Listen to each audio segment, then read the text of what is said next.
You know, what I love is we had Danelle take all these nice pictures of the Playhouse. We set up the cameras. No, we set up the lights, the fog, the fake fog. It was a week in October that happened to be very muggy and buggy. And I got bit. My legs got bit up so bad by mosquitoes. All of that for this intro. Intro to just be using the side cameras, the phone camera versions of the Playhouse. Not even the good picture. Well, at least the good picture became the actual logo of the. But you know, I don't even know where I drew from all of the. I just sent it to Mike May. I said, "Listen, man, we need a 30-second intro, quick. Here, take this section of this song that we had made for us," and which is a thing that I really love about that you can bet your bottom dollar that any show out there that starts today is going to pick some sort of an intro song or something like that, and they're going to have like Sora or something like that make some for that. This was recorded by a band, Eddie, the guy's name was. And specifically for this, which is crazy because that doesn't even happen anymore. Exactly. So it is a very, very. I think it's legitimate.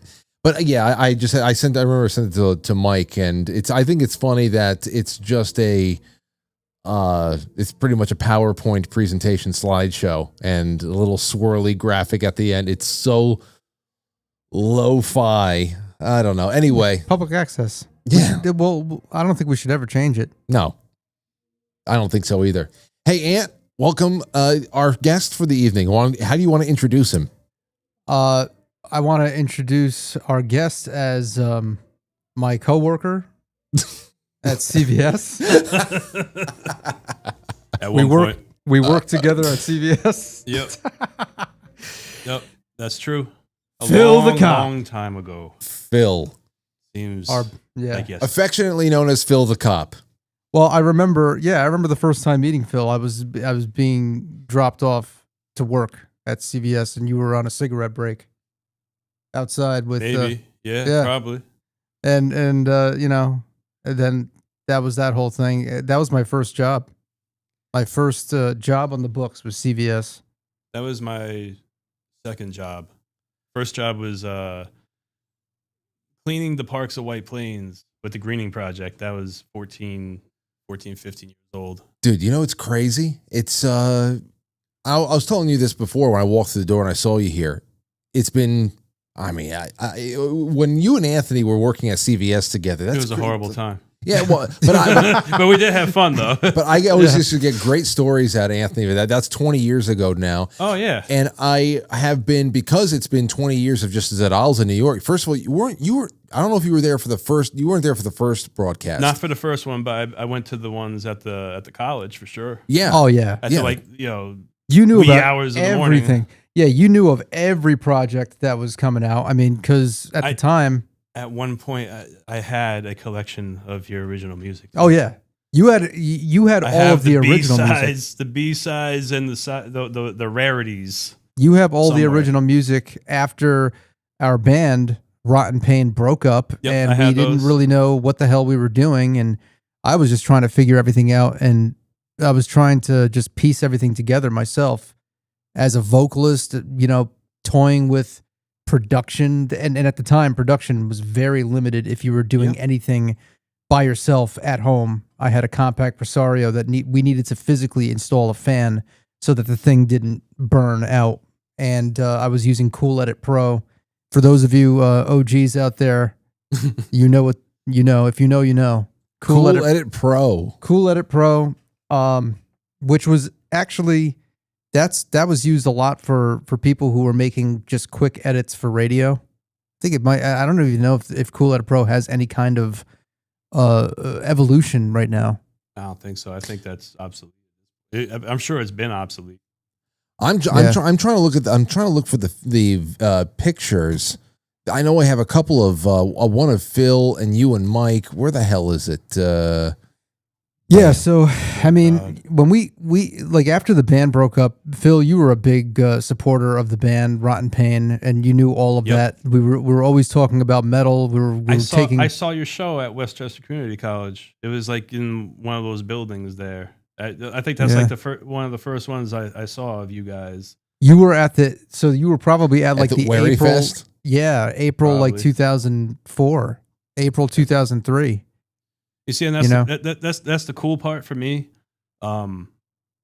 Seeing, I mean, obviously, way back then, it was cool, like knowing you guys, hanging out, this and that. But seeing like what you've done with your music and seeing what you guys have done with the studio, it's when you go through the timeline, dude, it is surreal. Like it's crazy to see like where you were and where you are now, regardless of like, you always want more, right. But you should be super satisfied with what you guys have, with as far as the shows, as far as the studio, as far as your YouTube, as far as the music that's now on Sirius XM. I sent that shit to everybody. I was like, I can't believe, like, check this out. Like, that's my friend. Like, yeah, I mean, his song is playing on XM. It's crazy. It's music that was created in-house. And Joey, my producer, who also did Frank's intro, or recreated the intro for Frank's show. He was right here producing it, and we recorded it right here, and now it's on rotation in XM. So that's nuts. Bonkers, bro. Well, I was telling you guys when I walked in, you guys were talking in the other room, and we're going to get around to, I can't wait to do this Afroman story with you guys, from soup to nuts. And I've been going through the archives of everything, because February was 20 years since those first broadcasts at Manhattanville. 20 years of Zanalza, okay? 20. So it's been a colossal undertaking for me, but also a very an amazing one. I'm going and I'm remembering things. I'm nostalgia in there. Oh, it's on. Yeah. Listen, I wanted to off myself 3 times today. The things I heard myself say, I was like, oh. Well, that's what we were talking about. I mean, dude, I puke on my mouth when I look at some of the old Facebook posts I made. I'm like, ew, like, what were you thinking? No. So people will never see so much of this. Oh, yeah. But I have to go through to categorize it so I can at least put guest names and all that stuff in the titles of the files. So there's some kind of an index that I can at least start to build up some search terms, Yeah. And then I'll go through again and I'll start maybe picking through there, and I will put new search terms like maybe topics we covered until it starts getting more and more comprehensive. But I saw your face in there at least a couple of dozen times today. And I know that there's so much more than that, because you were in so many of those broadcasts in the bedrooms. Here, look. Yeah. Look at this picture. Yeah, that was that was at Manhattanville. Yeah, right. You, Mike, and Anthony on the couch in the now that was in the sound room, the green room outside of the actual broadcast room, because we had to extend the microphones into the other room to bring more people in. That's it. We were like splitting all of the mics, and we actually got a school award for that. Did you know that? No, I didn't know that. We got a school radio club award for I think the most creative setup, because everybody else was just inside this 6x6 little radio broadcast room. It was small. I remember that. And we said we had at least one more track that was open on the board. If we can just get an XLR out into the other room, we can split that a couple of ways and get a couple more people in seats and actually have a talk show. And so we modified the whole broadcast studio in there, and we got an award, which we threw out. Do we have any? Do we have any of those Manhattanville things? Like, was it ever recorded? It was supposed to be recorded on their end, and it was supposed to be logged on tape cassette. We never got it. We only had maybe 3 or 4 episodes there, because you remember it was like one a week. We went in there in February. It was already February 18th. School's over like late May. Mm-hmm. And I remember there was spring break. There was a couple other reasons why things were canceled and all that other stuff. So we might have only had a handful of broadcasts we did there. And all along the way, we were like, we can't do this once a week. We have to be able to bring it home. We were already scheming how to do this ourselves. That show not directly involved with the show, but it's because of that show and after that show when we would go to the diner, right? Yeah. That I was introduced to Grilly Cheese. Oh my god! I saw Grilly Cheese. Grilly Cheese. Grilly Cheese was he was a waiter.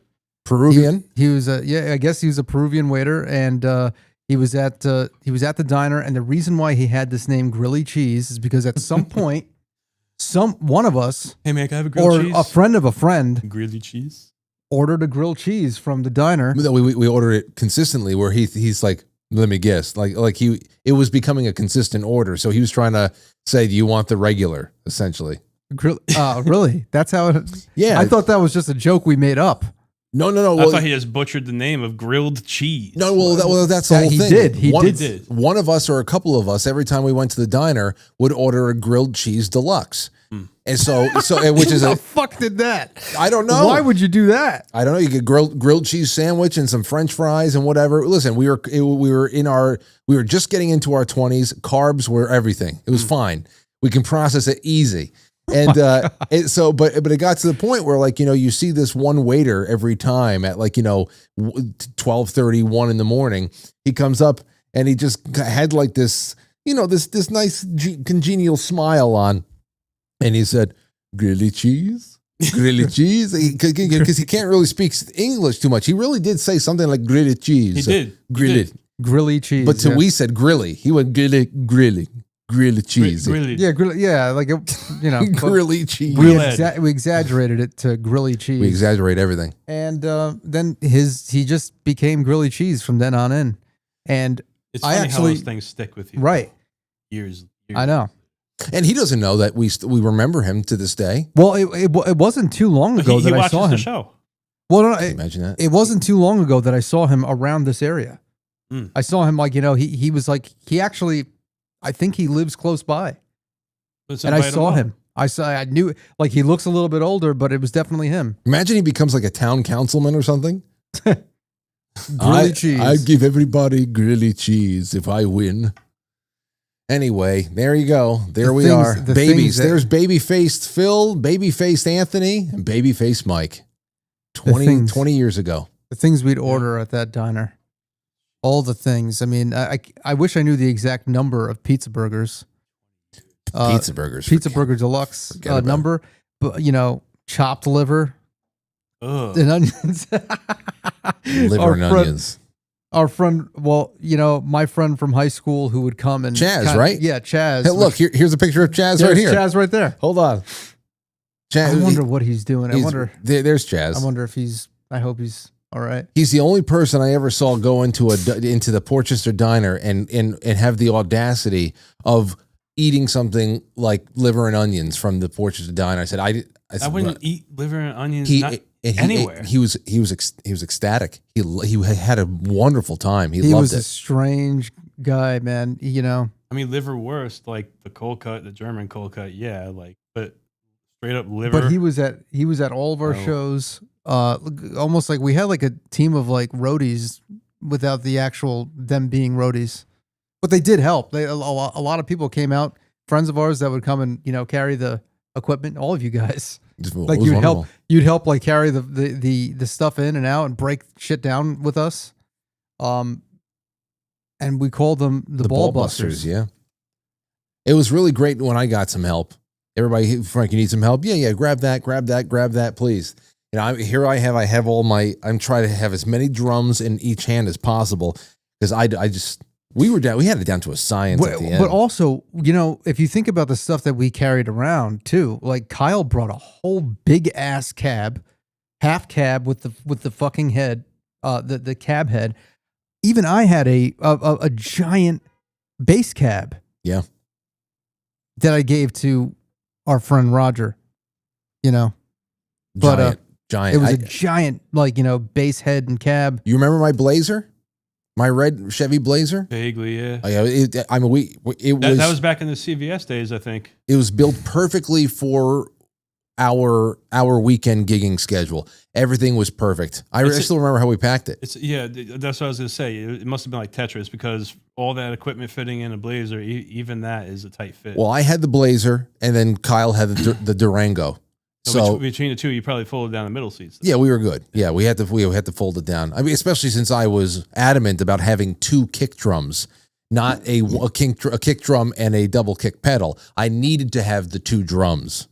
You know, so that's you were adamant at first, but then eventually, there were some nights where we had to compromise. You know? There was nights I had to compromise, or I was using somebody else's set. But if I didn't have to use somebody else's set, I usually brought the 2 kick drums. And the first thing I did was I cut down from the 6 toms to the 3 toms, and I just kind of went for a Vinnie Paul kind of a setup. So I went from Black Album Lars Ulrich touring set to Vinnie Paul. You know, so Lars had the gigantic, big white Tama Star Classics and stuff like that, or whatever the hell it was. And I had the Rockstar, which was really just 2 drum sets put together. So I had 2 10s, 2 10s, 2 12s, or 2 12s, 2 14s, and then a 16 and an 18. I don't know what the hell it was. And I just tuned them differently. It wasn't even like they were telescoping or anything like that. So, I mean, it looks a lot better to have two kick drums. Oh, yeah. I mean, that's something that people it was a spectacle. Like everyone, almost always somebody was commenting on it because that's not something people did. People on a local level don't do that shit. Yeah, do you even see that anymore? Like, it's too much of a hassle. I see mostly just the double bass foot pedals on the 1 kick drum. Right. Yeah, it's too much of a hassle. Even people on tour, it seems like you don't see it unless it's becoming more and more of a novelty. Okay, so Afroman. We'll get back to all this other stuff at the end. Yeah, I'm curious about this. So do you know anything? I know nothing about it. Here's how we're going to start this off. I've got 2 short, concise, amazing articles from my friend Megan Fox, who writes for PJ Media. And in between, we got to watch some of the highlights, the video highlights of this.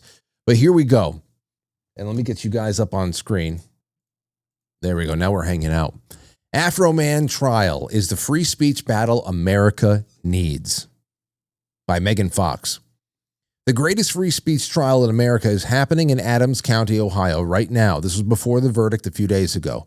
Joseph Afroman Foreman, the prolific rapper who became famous when the song Because I Got High went viral, is currently sitting in the defendant's chair wearing a suit covered in American flags. It's a thing of beauty and absurdity. Well, first off, yeah, Because I Got High wasn't viral. It was successful. Like that was on Jay and Silent Bob Strikes Back. Yeah, you know, I have video that was pre-viral. It's definitely on this computer because I have it in the master archives.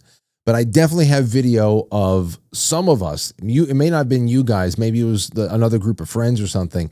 But I have video of us driving around and me with my my camcorder and everybody singing that song in 2002 or something like that.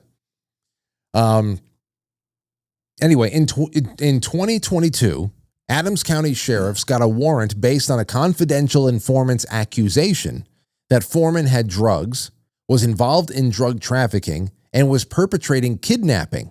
On that evidence alone, the word of one person, no one will name, a warrant was obtained and officers broke Foreman's gate, kicked in his door, confiscated cash out of his jacket pockets, terrified his wife and children, and found nothing illegal.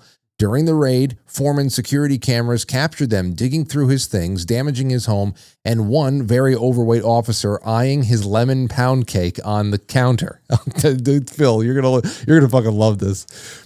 Now, here's the part you won't believe. The Adams County Sheriff's officers who raided Foreman's house have sued him for defamation, false light, and emotional distress. Why, you may ask? Okay. Don't drink anything while reading this because I will not be responsible for your keyboard repairs. After the sheriff's office refused to repair the damage they caused or return the alleged $400 that was missing from the confiscated cash that was later returned, Foreman decided to do what he does, turn his life into a song. Lemon Pound Cake was born. It's a banger. Here's the best part of the song is the verse. And cut him a slice of what? Of what? His name, he's an Adams County sheriff. He's hungry and he's big as hell. He was sniffing for weed. Then he smelled another smell. Mama's lemon pound cake. It tastes so nice. It made the sheriff want to put down his gun and give himself a slice. You'll hear it in a second. It should be noted that Lemon Pound Cake music video was played in court today after the plaintiff tried to keep it out of the evidence in pre-trial hearing. It boggles the mind how they thought that they could keep that from the jury when it's the basis of the lawsuit. Foreman has made many music videos and songs about this case, including one called "Will You Help Me Repair My Door?" That these legendary lyrics. Any kidnapping victims inside of my suit pockets?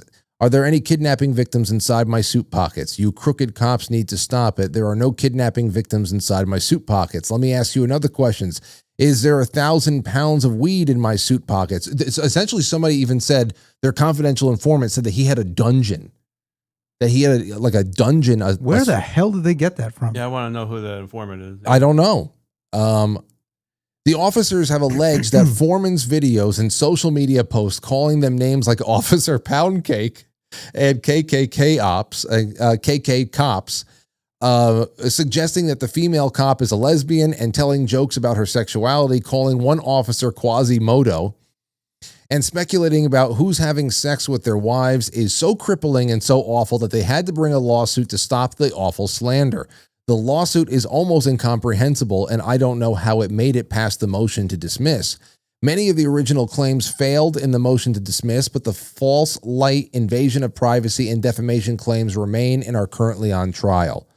Here is that first video that Megan shared in the article. Listen to this. Mr. Foreman posted that Lisa Phillips likes to have sex with other women. He used other words.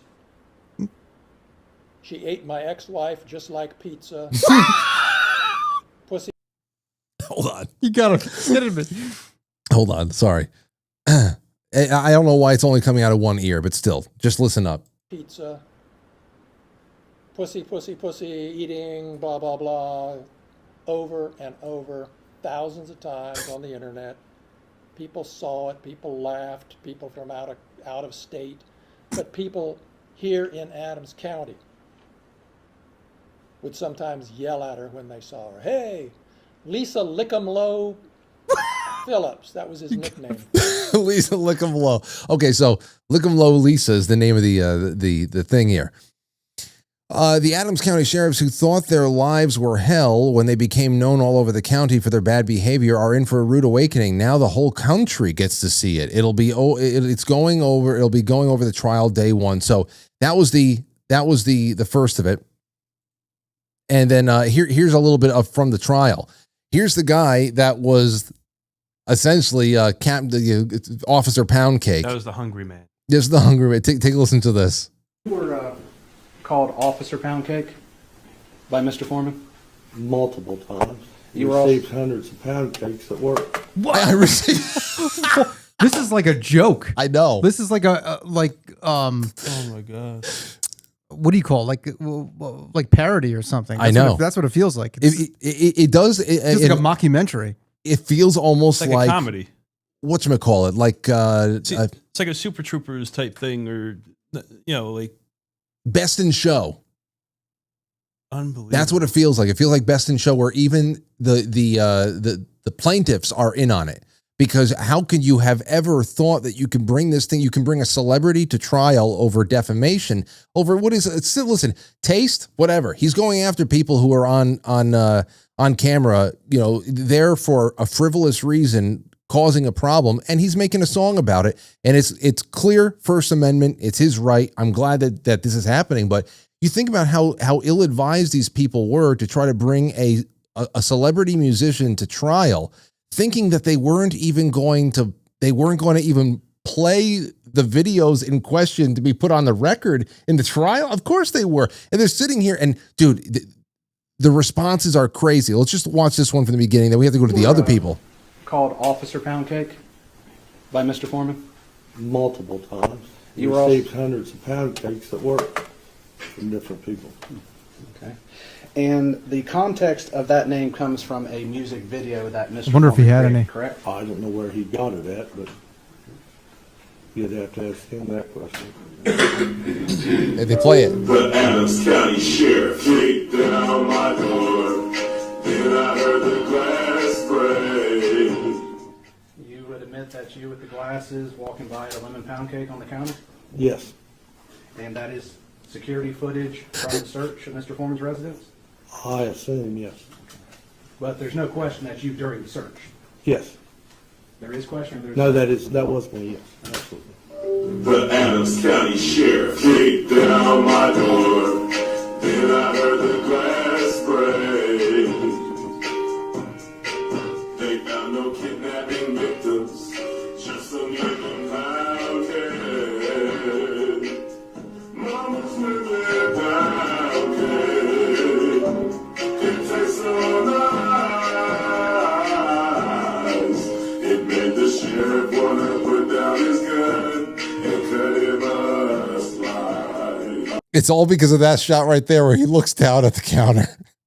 And he's just eyeing the. And it's so that I just wish that I wish I could see Afroman's first look at that footage and be like, oh, look. Look, he's glancing at what is he glancing at the pound cake? That's pound cake. It's that's like pound cake. It's like the Wolf of Wall Street, Leonardo DiCaprio meme. He's like, right. Yeah. Right. That's it. There's the hook for the song. Okay. You know, this is one of the rare cases I'll say that anyone who got jury duty for this is lucky. Oh, that's yeah. entertainment. You're gonna be able to talk about this for the rest of your life. They launched that defamation suit and they just blew him up. They made him relevant again by doing that. He had 200,000 followers. We're gonna get into that too. Yeah, I got it. This was the best possible marketing for him because he had like 200,000 followers on Instagram. He's already at 1 million. They actually asked him about that, Phil, because the attorneys were so desperately trying to make the case that because of how famous he is, that this was just causing untold levels of hurt for all of the officers involved in this bullshit raid, and in every way. In every instance that he answered questions, he was just owning the questions. It just made it so much more satisfying.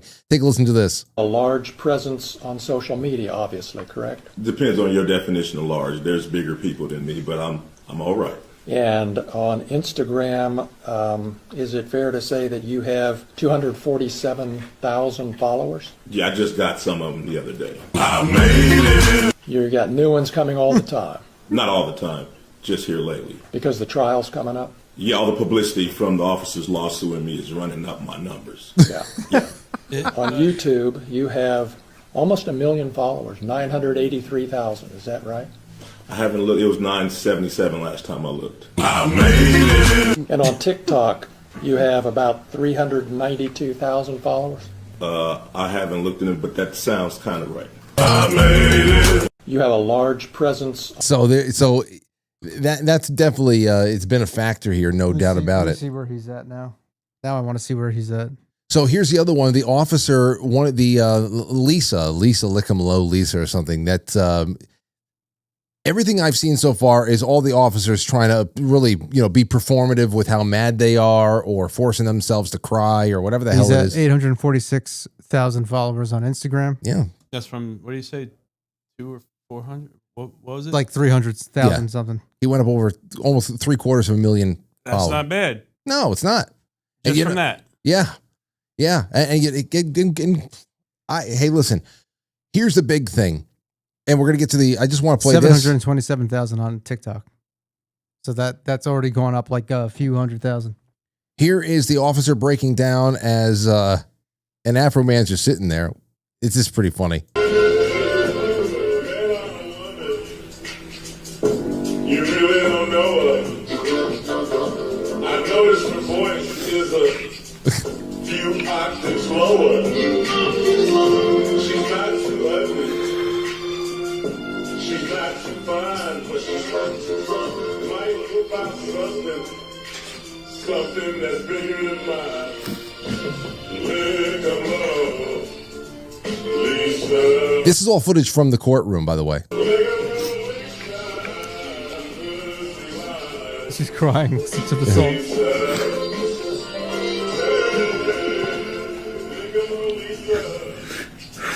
The camera guy pans to him. That I was dying. Let's go. Go ahead.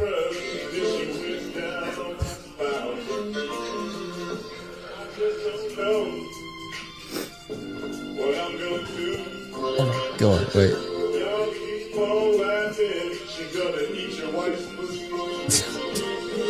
Wait.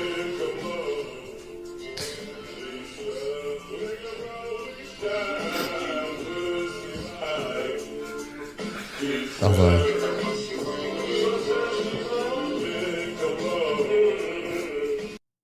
Gotta pull. Oh, here he goes. He goes over. He's just staring at her. He's just fucking watching. Dude, listen. I know, Anthony, you feel the same way because you expressed it before we went live. But as I was, this would. I hope I get an opportunity like this one day. I mean, I don't want to go through the whole trial thing. Like, you can tell this took a lot out of him when he finally got cleared of everything. The jury just said, "No, you're good to go."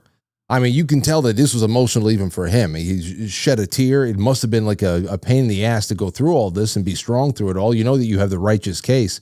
But at the same time, man, to be able to not only win, but just totally drag everybody that was a part of it, man, that's a level of satisfaction very few people get in a lifetime. It's a revenge fantasy. Like, you know, like it's something you think of in the shower when you're having arguments with yourself, thinking about people like fake arguments, like on, you know what I mean?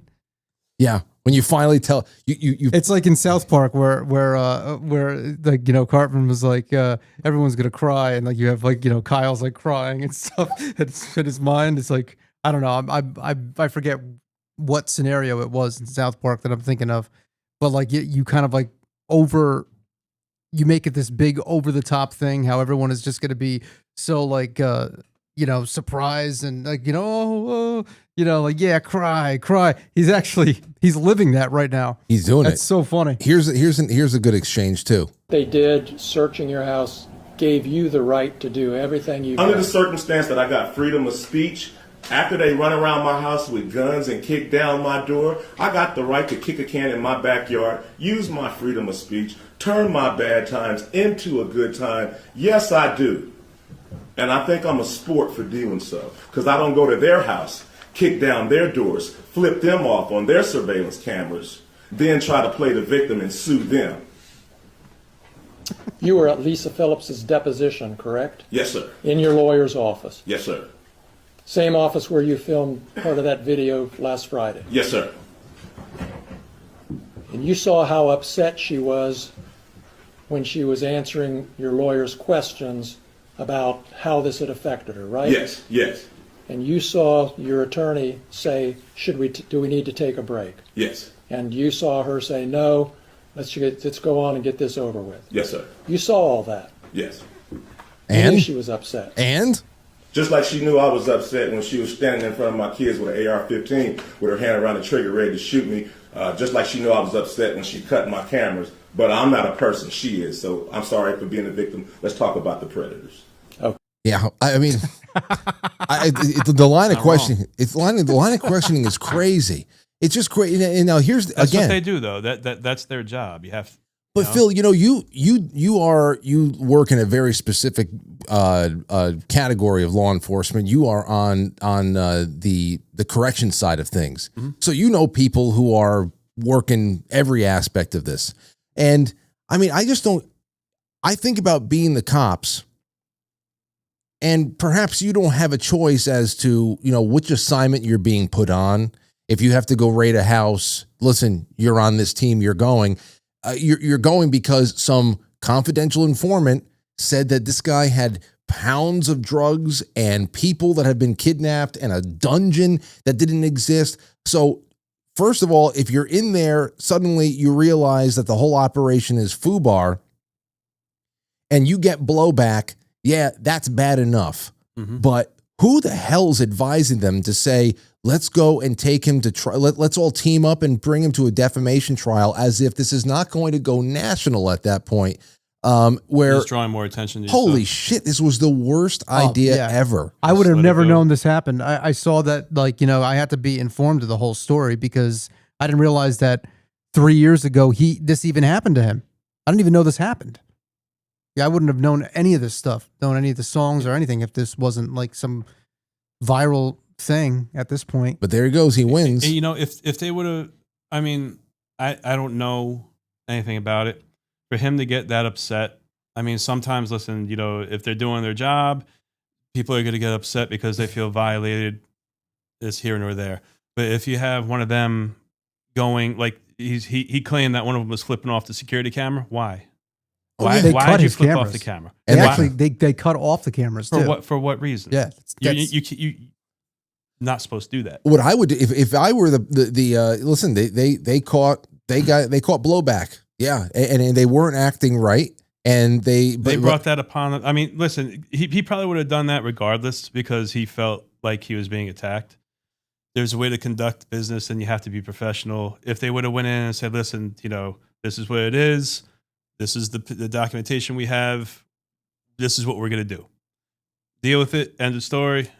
And then if you're wrong, you're wrong. If the guy wants to make a song about you because he's pissed off, okay, who cares?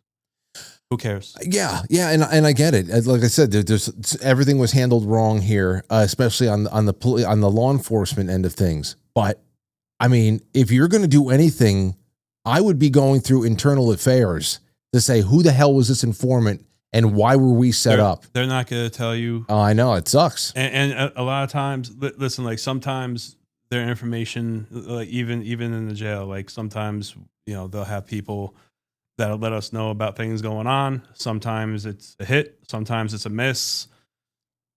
It could have been that the guy got some bad information from somebody else, because a lot of times they get word from somebody else, you know, or they don't. The informants don't see it firsthand. Well, listen, there's even more that is incredible. Then we're gonna get to. I want to bring the people in for calls. Remember, everybody, if you're watching on the Quite Frankly YouTube tonight, we're gonna take it to about, I don't know, maybe about 7:45 or so, and then we're gonna cut off over there. I pinned the comment in the chat room on the Quite Frankly YouTube, the link to the Playhouse. It's a YouTube channel, so you don't even have to leave the platform. You can click over right now if you want, so that the stream is uninterrupted for the full 90 minutes or so that we're going to go, but you don't even have to leave the platform. Just want to tell you that. It's in the pinned comments. Maybe people in the chat room can share the link, especially if you're a mod and you have link sharing abilities. But here, there's more to this. It's crazy. Because I only played a couple of clips for what happened in there. He wins. Let's all make fun of the government together, says Megan Fox. The defamation trial against Joseph Afroman Foreman came into our lives and out so fast it almost seems like magic engineered by the ghosts of Thomas Jefferson and Tupac to light up the country for some good old-fashioned American fun. By old-fashioned American fun, I mean using vicious mockery against government officials. In this case, 7 Adams County Sheriff's officers in Ohio who cannot take a joke, but can kick down a door, mishandle cash, eat your lemon pound cake, and cry about being made into a meme. Afroman made this video with his supporters outside the courthouse today. Here, this is the win. Yeah, we did it, America. Yeah, we did it. Freedom of speech. Right on. Yeah, God bless America. Yeah, power to the people. Yeah. Okay, so I'm down. I'm down. And he goes, there are times when I'm proud of my countrymen. This week was one of those times, as news of Afroman going on trial for writing hilarious satire songs that roasted cops started to go viral. Gosh, I love all of you out there. I didn't see any of you defending these low IQ, dangerous officers who shouldn't have badges. I didn't have it to explain to anyone why it's okay to defame the government. And yes, police officers acting in their official capacity are literally the execution wing of the government with the most power to harm or kill you. It's a huge responsibility wielding that much power. And when they do it stupidly or unjustly, they deserve to be roasted on a spit for the public square by the best court jesters available. and also fired. They have not been fired yet. So let's have a look at the public square. So it's here's the thing here. Afroman has been posting throughout the 3-day trial. This one is particularly hilarious. One of the cops, Randy Walters, who claimed he was portrayed in a false light because Afroman sang a song about having sex with his wife, admitted under oath he doesn't know if his wife had sex with Afroman. Sir, what are you even doing here? If you don't know if the statement is false, then how can it be false light or defamatory? You got to listen to this part. It's incredible that this is here. Listen. You're claiming that is the defamation statement, is that he said he had sex with your wife. Yes. Okay. And that's painted you in a false light. It's caused tremendous pain in my life. I'll get to that. We have to go through false light first. So does it paint you in a false light? Yes, that my wife is cheating on me with Mr. Foreman. But we all know that's not true, correct? I don't know. I mean, what have you done? Like, what? I don't know. You're there for a defamation suit, and you say, I mean, you might as well just go home. Afroman broke them. You just might as well go home. They are broken. You can see it. I mean, they're broken. They're broken. He won. He 100% won. You just have to go home after that. There's no point. But what does that say about the guy's wife and his marriage? I don't know. I don't know. Dude, I'd be like, yeah, it's not fucking. Excuse me, that's not true. But it's just incredible. The song dedicated to Walters, who ran crying to an attorney and sued the rapper over parody, is my favorite, and I can't stop singing it. It's the ooh-ahs and that push over the edge. But it should be noted that Afroman dropped several songs during this trial, and the plaintiff's attorney tried desperately to bring them in and make them a huge fuss out of it. Only partially worked, though. After playing Lick 'em Low Lisa on national TV, which had nudity in it, and also made everyone watching choke on tears of laughter, the judge decided it wasn't a good idea to let the plaintiffs play any more of the new bangers. Judge Hines, yeah, because I mean, what are you going to do when you have the jury there who is trying not to laugh? And the judge is, I have a video. They here. Would kick me, they would kick me out because I wouldn't. I'd fucking laugh. I can't imagine I would laugh my sitting ass there off. watching all this. Just You can tell that he's mad that he has to say that he's been acquitted on all charges. Look at him. I mean, look, this guy is obviously wanted to throw the book at him, but he's so pissed off that they didn't get anything to stick. Watch. In all circumstances, the jury finds in favor of the defendant. No plaintiff verdict prevailed. So the matter will be concluded with defense verdicts. And we'll go ahead and stand in adjournment. You're welcome. And then he finally has to say, okay, you guys can leave. Listen, man, you know, the one thing, yeah, because he went on, I mean, this goes a little bit deeper because he did kind of go into a lot of like the corruption in that whole area. And there, he pulled up a lot of dirt on these cops, like, you know, and their past and a whole bunch of stuff. He kind of went overboard. And I'm thinking, you know, like, shit, if they are that crooked, well, I mean, if I were him, I wouldn't even feel comfortable living there anymore.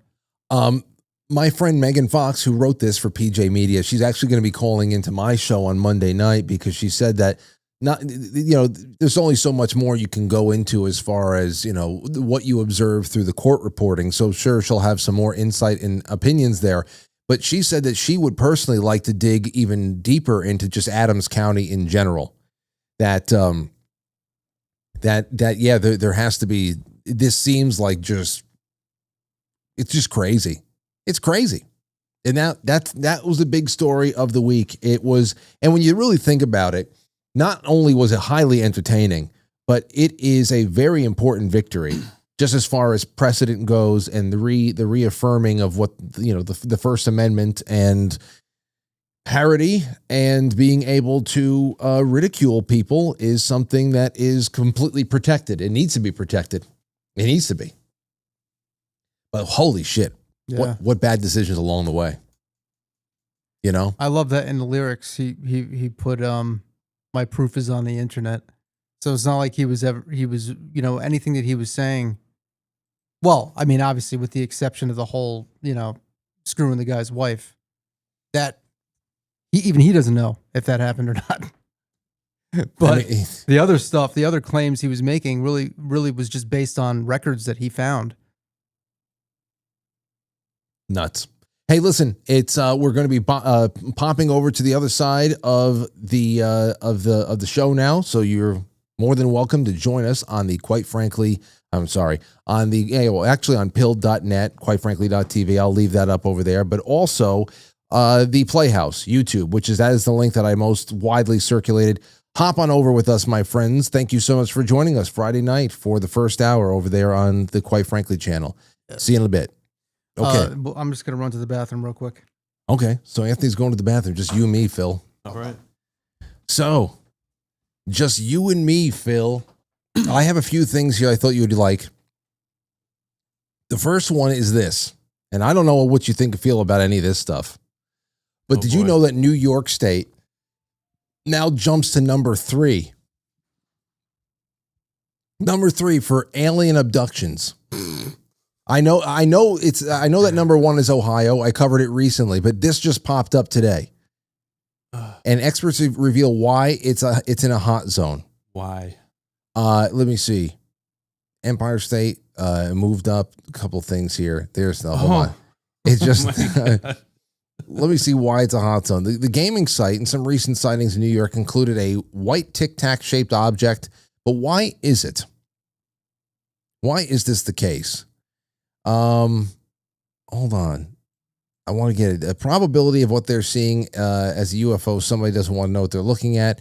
So it's essentially just people, he says that people don't understand what's going on up there. But isn't the whole point that if you're being abducted, something's in the room with you?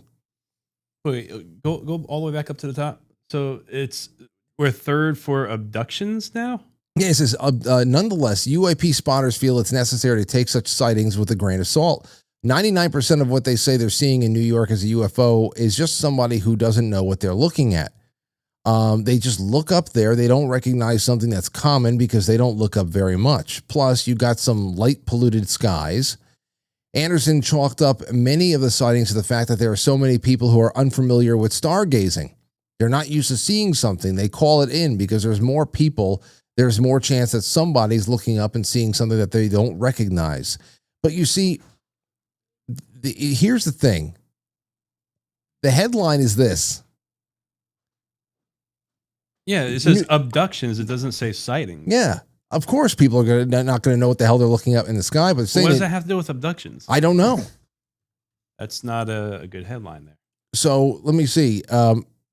It was named 3rd most likely place to get abducted in the U.S. according to Gambling Guide. So it's not actual abductions. It's like alien abductions. Most likely to get abducted. That's what he said. You're more likely to get abducted by one of those psychos running around New York City right now. Absolutely.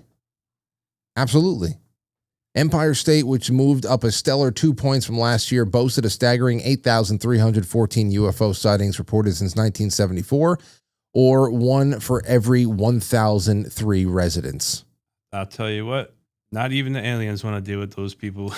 I don't think you have anything to worry about. I know. What the hell else is there to say? So, I mean, hey, before I show you guys this video game, I had flashed this on my show last night, but I know that you guys would like it. Have you guys been to any concerts lately? The last one that I went to was Slaughter to Prevail with Anthony in Jersey. That was the last one? Damn, that was like what, 2 years ago, 3 years ago? Probably. They're coming back around again, but it's going to be in New York this time. I'm not crazy about this anymore. What was the last time you went to New York City? Oh God, a while ago, quite a while ago. Last time I went down there was to go see my buddy Magic. And how's Magic doing? He's doing good. He's still got a shop down there, and yeah. Wow, he must have some really big accounts if he has his magic shop is open through all of this. He's doing all right. He's good. Does he provide magic supplies to just like touring acts and stuff? Yeah, I mean, you'll have people that come through and they're doing shows locally and they might forget something or they might need something. They go to him and they'll pick it up. You have people like you have some tourists. You have people off the street. You have regulars that go on there. But he's doing good. He's doing really good. I was watching some of our Halloween party footage from I think either 2009 or 2010, and you're walking around doing sleight of hand trick. Yeah. Do you do magic for your girls? Dude, it's like it kind of took a backseat. I still have everything, and I still like it, but life in general is just you don't have time for it anymore. I would figure that you would just be like doing magic tricks at home constantly. I used to do it at work too. I used to do it for the inmates. Did that calm them down? It actually did, dude. Like when you find like dude, like it's the ultimate icebreaker. Number one, like if you hanging out, you don't know somebody well, you show them something like breaks the ice. Listen, dude, like to this day, years later, I still see people that unfortunately they leave jail and then they come back years later. They're like, "Oh, you're the magic guy." I'm like, "Yeah." They're like, "Yo, show me something." I'm like, "I can't." Why not? I'm busy. Like I came back here for you. I'm not just sitting there on the block anymore. I'm actually like walking all over the place now. That's the good jail. They got the magic guy there. Yeah. Oh yeah. No, but it's good though because they look at you in a different light. Like they don't look as I don't know how it works, but it works. It's good. It's like I've never had a hard time from anybody. It's like being like the I don't know, like you remember that movie Babe, the pig that is like being the sheepdog and all that stuff has found a way to just communicate with them all, so that doesn't actually have to run around, just reasons with them. That'll do, pig. That'll do, Phil. That'll do. Uses all of the magic. Oh man, there's just so much stuff. Take a look at this. You want to talk about nostalgia and people wanting things that are gone? This is where gaming is going, Phil. I know you're a very big gamer. We've played a lot over the years. See, this is my kind of game. Yeah, Anthony will like this game. This is on Steam. This is number 5 top selling game on Steam in the last week or so. It is called Retro Rewind Video Store Simulator. And imagine, that was your job, like in the 80s and the 90s, like you have a job like this. Blockbuster. Yeah, and now people want to work a job that was people would get paid for just for fun. Yeah, digitally for free. Well, You could rent out VHS tapes and manage customers. You can charge people late and broken fees, rewind fees as well. It looked like he was just buying like a bootleg in the back of the store. The back of the store, that's usually where they have the pornos, right? No, but look, like if you rewind that video, maybe go to the end, towards the end. Like it looked like it was in a back alley, like buying like the bootlegs. Watch. See, look. Oh. You buying bootlegs for the store? Oh, wow. Yo, that is, yeah. It's a really good copy, I promise. I already bought it. I can see this being a good game for people who are streamers who, would talk while they're doing I bought it for that reason. Yeah. So I can do a Saturday night stream from my home office, Studio B, and just play this and not have too much be on the line. Yeah, it's like the game I was playing last weekend when I got the PS5 finally working. I was playing a game called Stray. It was just like the cat. Oh, the cat, yeah. Yeah, the cat, trying running around. You're running, you're trying to get through. Hold on. I got to see gameplay footage of this because when Anthony, he just made himself a new PlayStation account because he couldn't get into his old one that he hadn't logged into in over a year and a half. So Mike walked him through it. He made himself a new account, and then I went and sent him a friend request. I got all linked up and stuff. And you can see what people have been playing recently. And when I saw that Anthony had just played a game called Stray, it's a cat game. I said, it's just so, hold on. I got to see Stray gameplay. It's actually kind of pretty impressive, like what they do. I love it. It does get a little boring if you don't. Yeah. But even the graphics, like I think O is meow.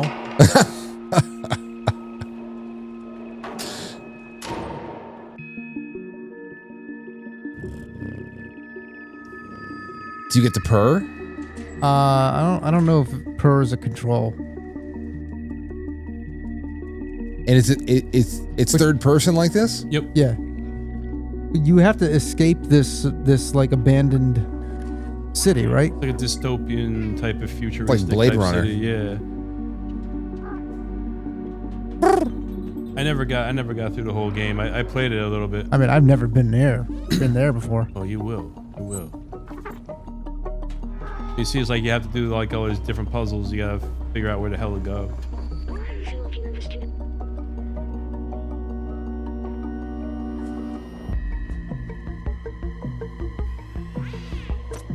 I wonder who like was sitting there one day and was like, you know what? I'm gonna make a game about a cat. I can see why it would be alluring. I mean, it's one of those games I think would be good if you were doing a stream, you know, and just like talking about a bunch of shit and just kind of. A lot of the streamers do the multiplayer games because you can see their interactions with other people. But like that video one, I think is a good one. But you have to like role play it. Like there's another one. I don't know if you saw it. There's one where like you have these people coming through like a quarantine zone and you have to see if they're zombified or not. Like, you know, then you get to like scan them. You get to ask them questions. You can either send them to quarantine or for execution. And then like it keeps tally of how many you got right and how many you got wrong. Damn. There's another one where you're running like a convenience store and you have like these skinwalkers that come in, and like what happens, you get, like somebody asks you a question and you have to like take their ID and you go and look them up in a computer, and you have to see if what they're saying is a bunch of BS or if they're telling the truth. Like, and then if something doesn't match on the ID, or if it says that, you know, they're supposed to have this color hair and they have that color hair and they're saying conflicting stories, you pull the gun out and shoot them.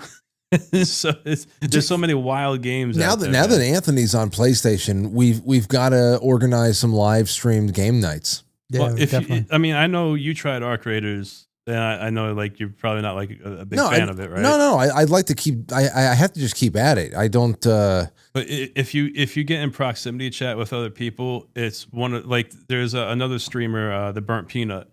That dude, he got like the top streamer of the year, or whatever, for the games, and his primary thing was streaming that game, and his interactions with people it's actually pretty funny, you know. Dude, there's nothing better. I feel like some of the top content on like in Reels and everything has been the Arc Raiders gameplay. Oh yeah, for sure. There's a lot of comedy, dude. With like that game, like there's a lot of tense moments. There's a lot of funny moments, and just the overall interaction, dude. It's fun. It's really fun. Yeah, I had to. I mean, I got that. I wasn't going to get the new Call of Duty, but then Mike and Matt got it, and they're like, you know, play. I don't like it. It's whatever. It's I don't too like much. It's getting The it's wall ridiculous. jumping and all that. Yeah, wall jumping. It's also nearly 400 gigabytes. Although I'll tell you what, like I said, the other one that just came out, Crimson Desert, is larger than Red Dead Redemption 2 and larger than the Grand Theft Auto maps. It's gigantic. And that has a lot of people streaming it. I think there is like 247,000 people watching the streams on Twitch earlier. And the game just came out, but it's gigantic, dude. Like the things that they do with these games nowadays, it's mind-boggling. Jeez. You could do anything and go anywhere in that game. Anything you could see in that game, like in the distance, you could get to. Well, let me let's turn it over to some people in the audience as well. I'm going to get the let's see our super chats and see what's going on there.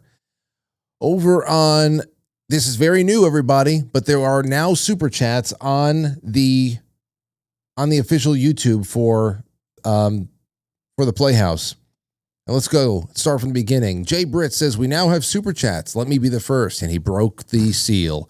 Blacked Out says, I wish sweets didn't go straight to my ass. Otherwise, I'd be watching the show tonight while stuffing my face with lemon pound cake. Valsky says, looking forward to the lulls after, regarding the Afroman, TGIF. Lisa Gray says, decided the Playhouse needs a few shekels. Cheers, chaps. Thank you so much, Lisa. Running on Empty says, I think the judge was being cautious about saying too much to keep him from having a song come out on him. Oh, yeah. He's lucky that he just didn't say anything. Just don't say anything at this point and let it go away. You've already done yourself irreparable damage, irreparable harm just by allowing this to carry on. It would have been, you know, an uncomfortable moment. that has now turned into internet lore. Like this will live forever now. Forever. Oh, lemon pound cake. Yes, indeed. Yes, indeed. Hold on. Who's it? People are saying hi to Petey Face in the chat room. He's in it. Not Petey Face. Yeah, Petey Face is in the chat room. They think, oh, Mike's in the chat room? I guess so. I'm going to make him a mod. Mike, you're now a moderator. Oh, it's Brow. Yeah, there he is. Brow. There he is. Grab Brow. So we have a few things over here. Number one, I know Anthony liked this. These kind of like flip it on people bits that people go through outside. Here, take a look at this. The confidence flips, and also who you think is gay. Take a look at this. You rate this guy on a scale of 1 through 10? A 3. What would you rate yourself on a scale of 1 through 10? A 10. You think other people agree with that? I don't care what other people think. Confidence is key. Period. Hey, bro, what would you rate this girl on a scale of 1 through 10? What the fuck? That look like a fucking lizard. What would A lizard. Like a fucking lizard. Wait, here's another one here. This. Are you gay or Anthony, straight? I'm straight, man. I found these videos. Anthony sent this to me. I love this shit. It's so hilarious. There's like a whole compilation of this stuff. I would love to commission one of these to be done for us, like something that, hey, just send somebody out with a microphone and ask and have them do something like this. It is so funny. Here we go. Take a look at this. Do you think other people would think that? Of course, yeah. Hold on. Why the hell is it muted at first? He says, "Are you gay or straight?" That's what he asked. I don't know why it's muted at first. I'm straight, man. Do you think other people would think that? Of course, yeah. Do you think this guy is gay or straight? I think that nigga gay. What makes you say that? I don't know. That's just the vibe he gives off. Are you gay or straight? I'm not gay. I'm straight. Do you think other people would think that? Yeah, they think I'm straight, yeah. Do you think this guy is gay or straight? I get like probably DL. Oh, for real? What makes you say that? I don't know. Like he don't give off gay. Are you gay or straight? I'm straight. Do you think other people would think that? Yeah, that nigga low-key look gay. I can't. What makes you say that? Just the way he look. Are you gay or straight? No, I'm straight. Everybody thinks they look straight, but they're just not. They're just not. That's so funny. I don't know. What are some of the, if you're going to go back, what are some of your favorite internet phases or internet memories? Because we've been through so much of it, all the different phases of like E-Bomb's World Humor, the G.I. Joes. So we should watch some G.I. Joes. I was a fan of E-Bomb's World when it was around. They had you'rethemannowdog.com. No, what was that? That was like a original internet meme. Like it pulled up an entire page, and you would click it, and they would have like the meme, and they would have a sound clip, and it would just keep repeating the sound clip. You're the man now, dog. You're the man now, dog. You're the man now, dog. You're the man now, dog. But there was a bunch of them. Okay. It would be like that, and then they had a whole website where they would have a bunch of different memes. But that was like the original place where like you could find a bunch of memes with that type of page, and you would just send it to your friend, and they would pull it up, and that's the type of thing that would pop up. I don't remember that. I remember Stick Death. What about Zombo.com? Zombo.com? Yeah. What the hell's that? Zombo. That was another one I got sent years ago. Zombo.com. Yes. Loading. Hold on. Where you can do anything and the universe politely nods. Yeah. Here are the rules. There should be if you click on it, there should be like a welcoming page. Yeah, it's loading. It's taking a long time to load. Is there audio? Hark wayfarer, Zombo come. Oh, hark wayfarer, they changed Zombo come. Where pine and peak and starlight. That's all it is. Does it ever bring it never loads. Oh, no. There used to be like a little loading circle in the middle of the screen. And they used to go, "Welcome to Zombocom. You could do anything at Zombocom." I've never been here in my life. Yeah. You knew that? I don't. If I knew it, I forgot it a long time ago. See, that was I mean the internet was full of shit like that. Yep. Hey, call everybody. I'm going to put the lines up. Call the Playhouse 914-200-0269 and throw your own internet nostalgia, the places you used to hang out on 20 years ago or so. Now people are just constantly selling shit, selling themselves. Oh boy. In more ways than one. Tapping their fingernails on every product. What the hell? ASMR. Yeah, but what the hell is with that, man? Yeah. Yeah. No. Like, you have some chick is going to sell like a coffee enema or something like that. Coffee what? What? I'm just picking anything, anything.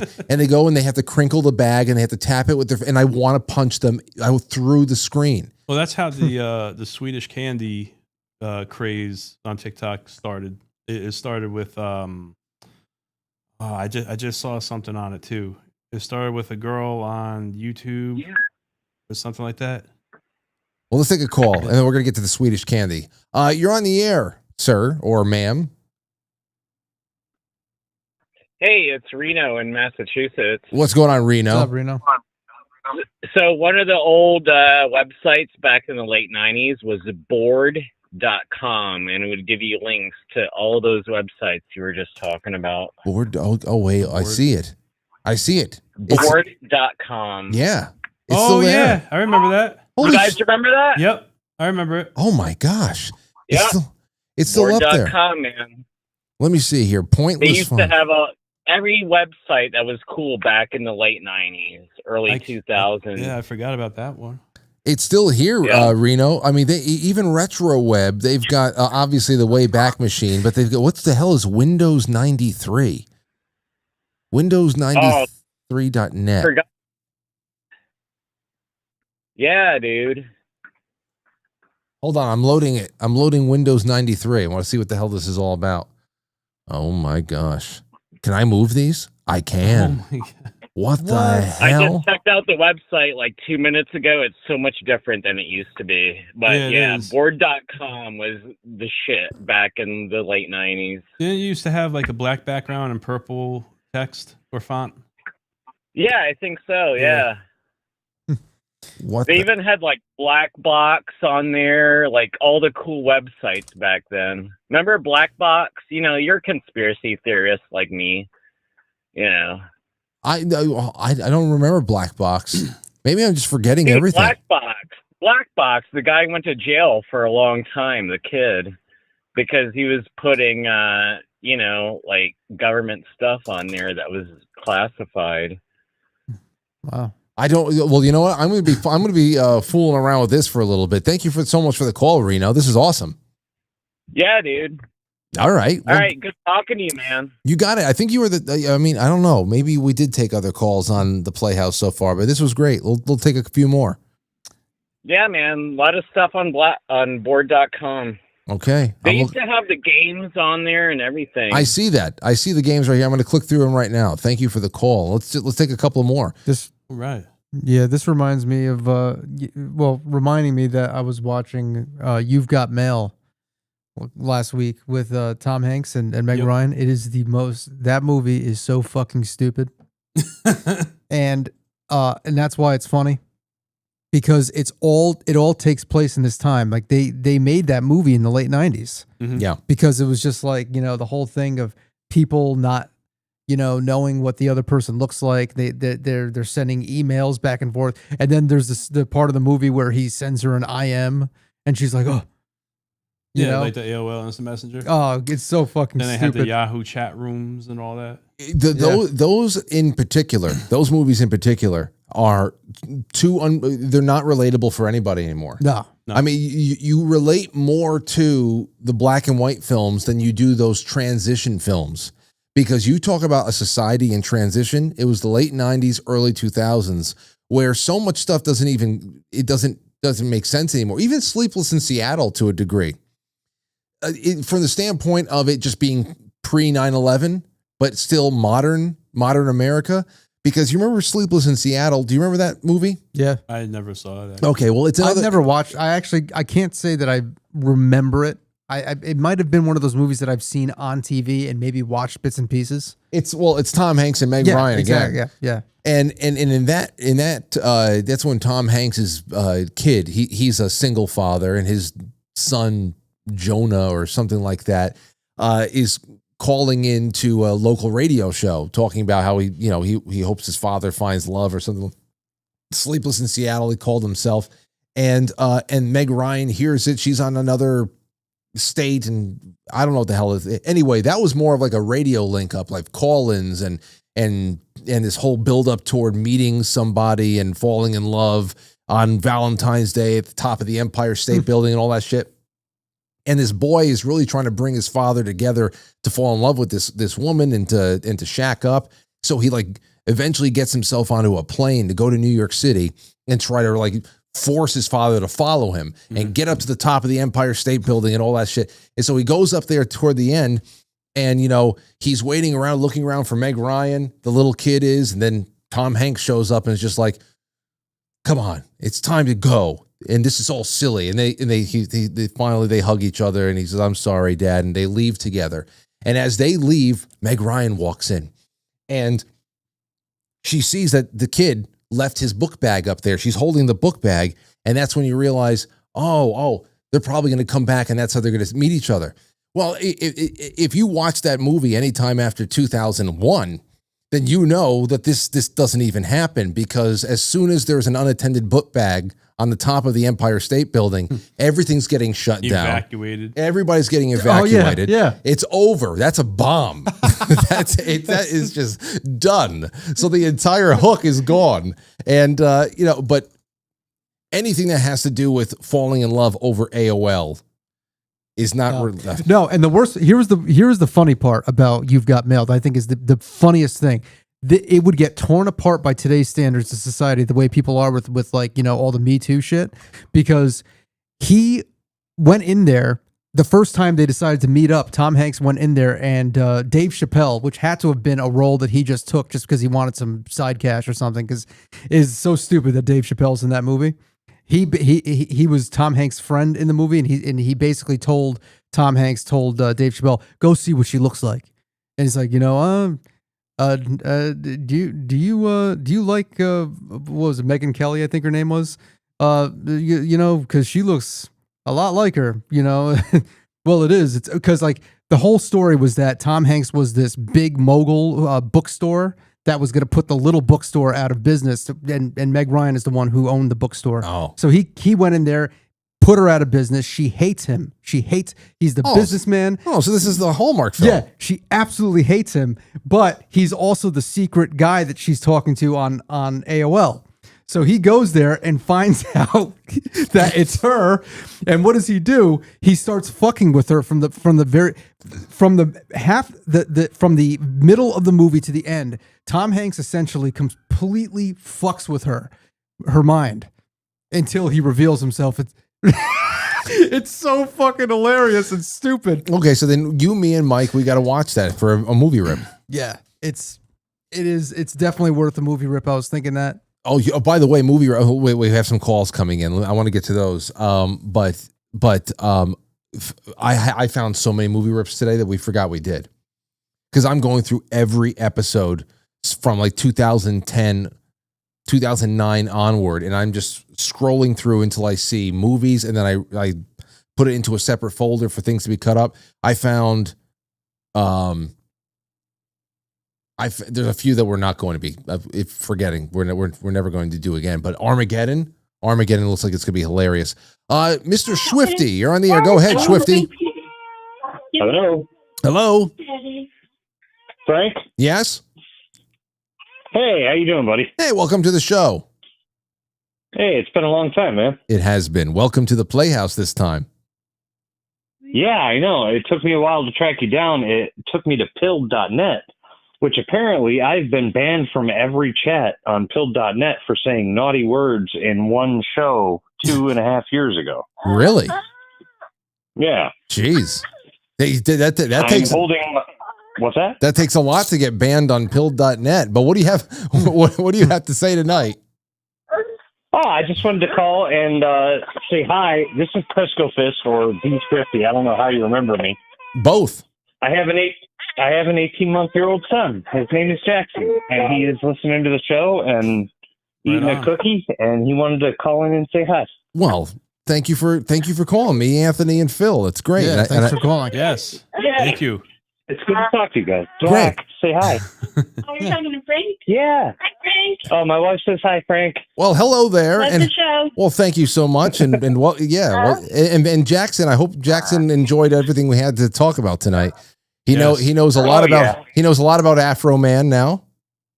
I know the Afroman stuff is hilarious. I've yet to fill my wife in. She was taking care of the kid while we were listening. Dude, that shit is hilarious. Well, thankfully it's all on tape. We did a very comprehensive breakdown. So just pass her the link and she's going to be thoroughly entertained. Oh, I will, man. What an absolute chud. What an absolute mad lad. To take them to task and spend 3 years just producing nothing but content shitting on those cops, Yeah, well, you know what? It is brutal. But you know what? We need more doers and shakers like that. Well, thanks for the call, sir. Hey, absolutely, man. Good to talk to you, Frank. Brother. Have a good one. See you later. Take care. Let's take another one. 817, you're on the air. Go ahead. Hey, Frank, this is Cloud9. Hey, Cloud9. Welcome to the show with Anthony, myself, Phil. It's great to be back on once again. Well, this time with a bigger audience.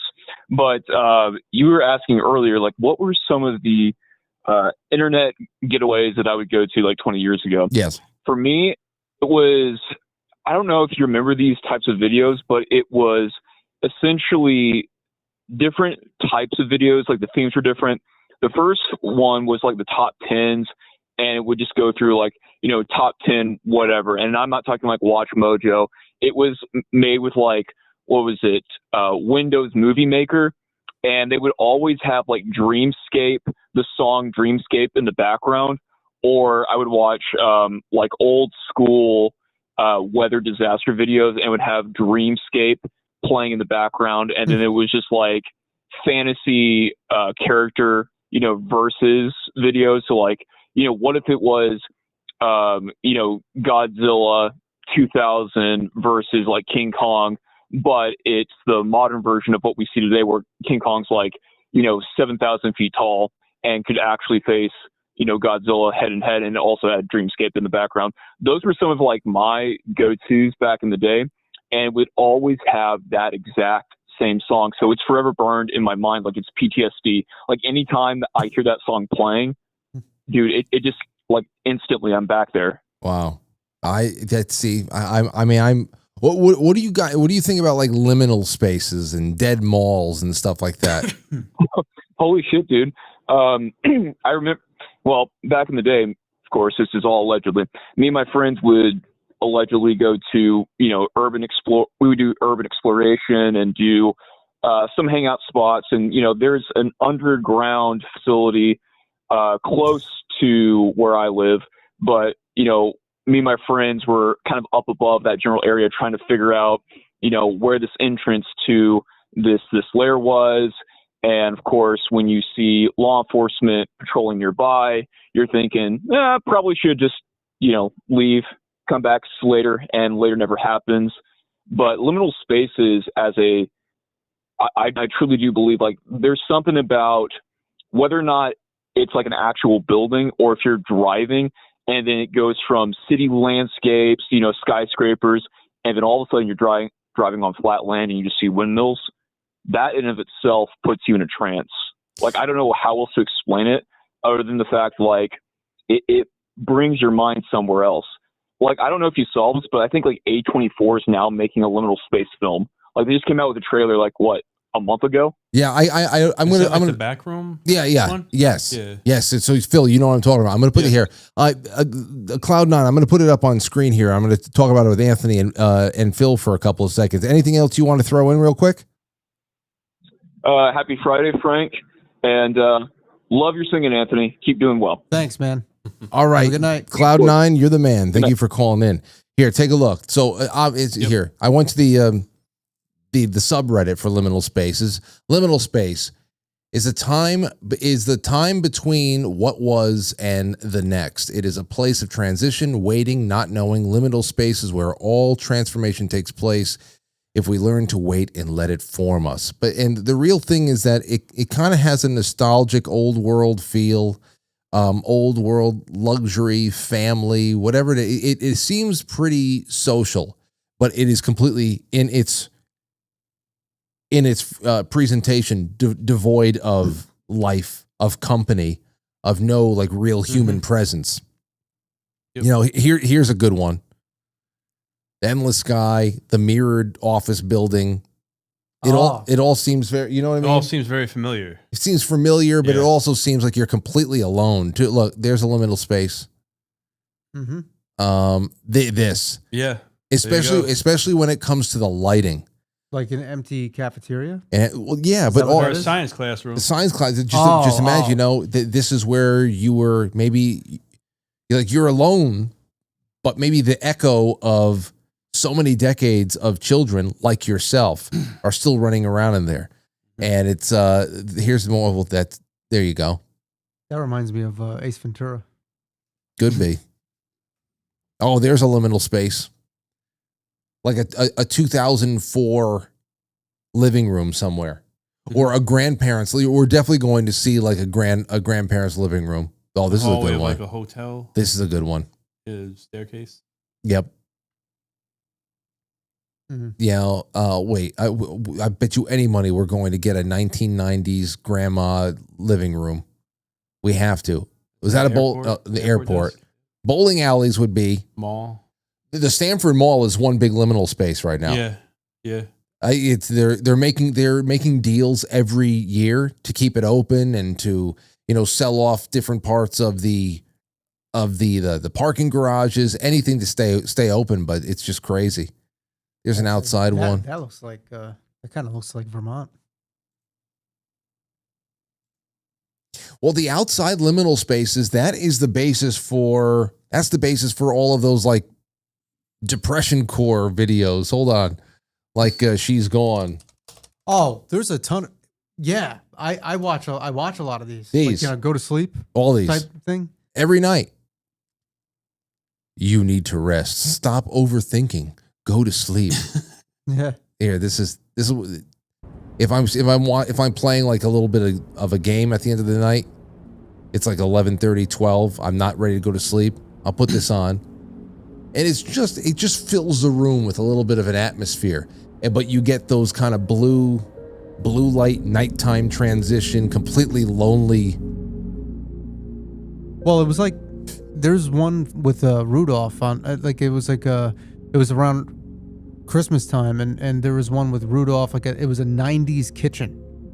It was a 90s kitchen with Rudolph on the screen and the music that was in the background was actually kind of like, instead of it being like a vintage jazz, it was like vintage almost like score music you would hear in those kinds of movies. You know what I mean? Like and it whenever like I don't know if you can agree with this, but with those specific holiday themed ones, anytime you have them on, it always feels like you're getting ready for a party or something. Like, in a few hours you're going to meet up with friends and family or something.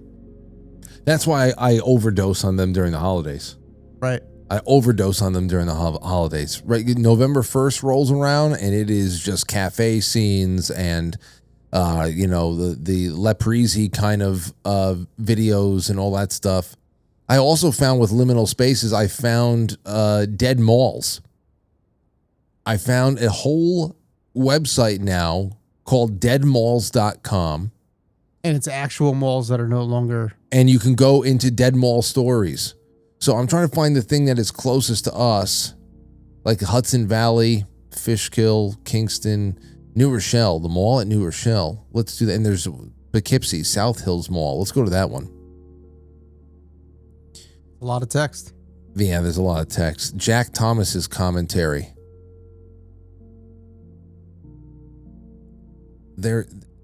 It's just stories about. Do you think that this all started happening with the music from another room videos that were really popular in like 2017, 2018. I remember the first one being Africa, Toto Africa, being played in an empty mall. Oh, I remember that. And then there was the other one, the Country Roads, being played in the porch. That's one of my favorites. Country Roads on a Porch. Hold on. Now the graphic kind of sucks. I know, but you hear the buzzing of the But this bug. was the first time that I feel like we were introduced to this kind of concept. Like, I don't remember anyone doing this shit. And you can hear the crickets. Listen to this, Phil.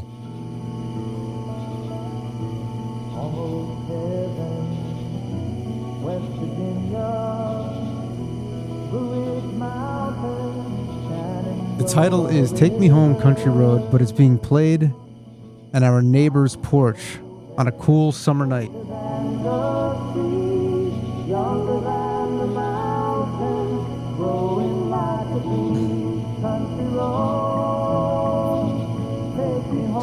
And the comments are always the reason why people go there, though. And let's go to those comments. Listening to this song gave me 10 mosquito bites.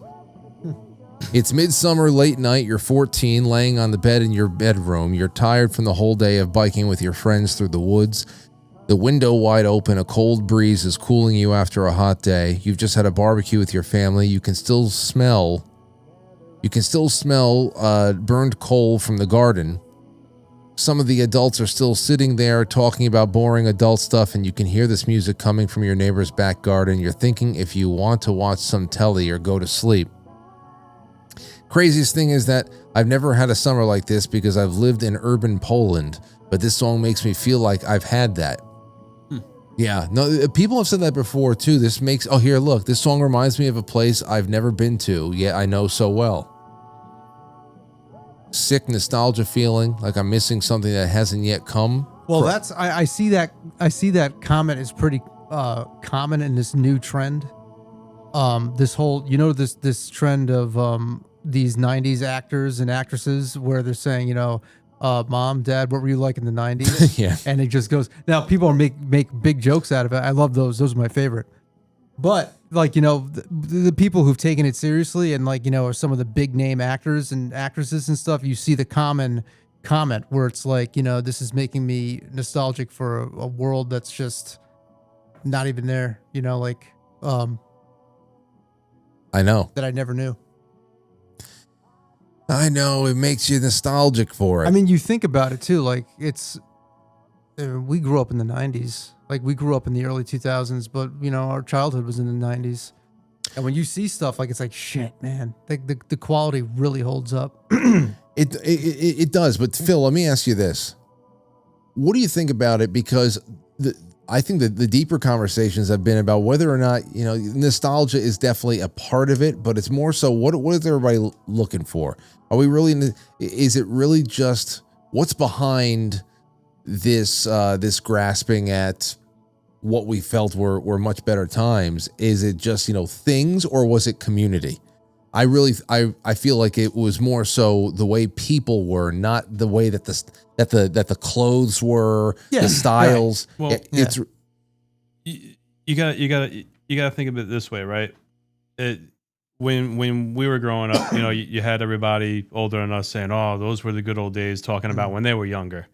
I think nostalgia has to do with, having that sense of safety when you're younger, because you have parents that are looking after you. You don't have to deal with the real world as much yet. You tend to think outside the box more because you're not 100% sure of things. Mm-hmm. So kids have a wonderful imagination, and when you're younger, you have more of a sense of wonder, and you find things easier to accept because you're still kind of forming your own way of thinking.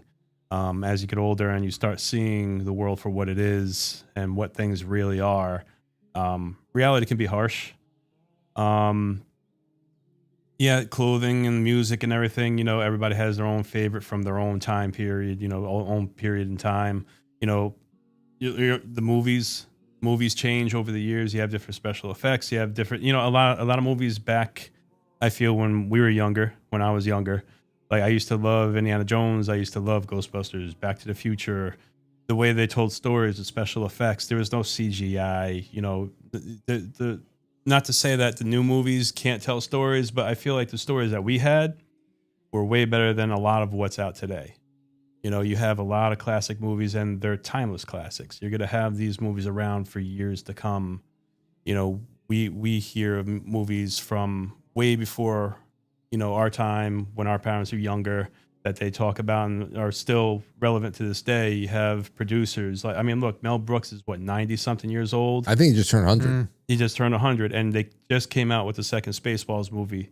Did they come out or is they working? It's coming out. It's coming. I hope They're done shooting it, right? If it's going to be as good as the first one, I highly doubt it. There's going to be a sense of nostalgia because if you remember that movie, like it was a great movie. It's a Mel Brooks movie. The dude is great for those types of things. But you know, that's one of the few people, right? Like if you think of Blazing Saddles, if you think of all the things that he's done, like they're going to be movies that are going to be around forever. You know, yeah. Avatar, as good as the first one was, I haven't seen the second one or third one really. Yeah, it's all CGI based. Decent storytelling. Is it going to be a timeless classic? I don't think so. But yeah, but Mike in the chat room just he said Monster Squad dead. Yeah, I mean, as small. I mean, like. And Chuck Norris is gone now. Yeah, that's another thing too. Yeah, but going back to Monster Squad, like not too many people knew about that movie, and it wasn't until years after that, you know, they re-released, you know, the DVD, you know, because the smaller following that, you know, that movie had made a demand to, you know, put it back out, you know, because there was a while there, dude, I had the VHS tape. It was all worn out because I used to watch it all the time when I was a kid, and who the hell has a VHS player anymore? Yeah. So I was desperately hoping that they put it back out, you know, on DVD. You could always buy the bootleg DVDs on eBay, you know, where somebody took the VHS tape and they put it on a burnt DVD. But again, like, you know, some of these things, like the special effects they had in that movie, the acting, you know, it was like a cheesy 80s flick, dude. Like that's what it was. Let's call it what it is. But it was fantastic. It was fantastic in every way. I loved it when I was a kid. The only thing I can offer you up is one of Mike's old recordings for nostalgia. Do it. I don't know which one you would want. Anthony, you haven't heard this in a long time. Would you want to hear the original I'm Dead? Yeah, yeah. Okay, hold on a second. This is the one this killed us. This was all in one take. Yeah. Oh no. And written and recorded on the spot. One take, playing completely improvised.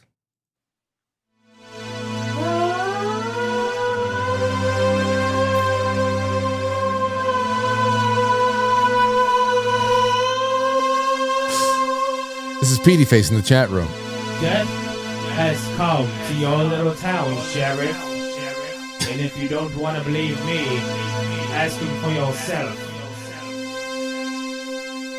You know what they say, Sheriff. The Rausa always. Yes. And now enjoy some piano synth from DJ Mike Nice. It's always. I think he recorded the piano first. Yes. Dad. See, there you go. There you go. Monster Squad for you, Phil.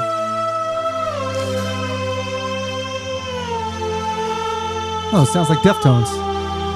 It is. I'm going to bring it to the end now. Here it is. This world we live in is mine. And I will not let anybody take it away from me. Here. Because when you look at me, you see victory. Here's a lot. I just looked up his new album. Oh, yeah. Yeah. That's it. So sit back and relax and listen to the end of this track. Because it's only 4:51, 4:52, 4:53 seconds, 4:54, 4:55. It's going too fast. Here it goes.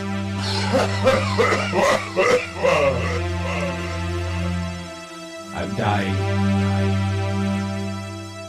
I can feel it. I feel this cold sweat. I'm shaking. I'm dead. I remember the first time we heard that, we couldn't stop Crying. Yeah, it was just Crying. We eventually cry alone. Yeah, yeah. Mike put out a serious album today. He said, and his more comedy driven one. It's all out on SoundCloud. PD Face on SoundCloud. serious album. He said that he put something out. It's called "We Eventually Cry Alone."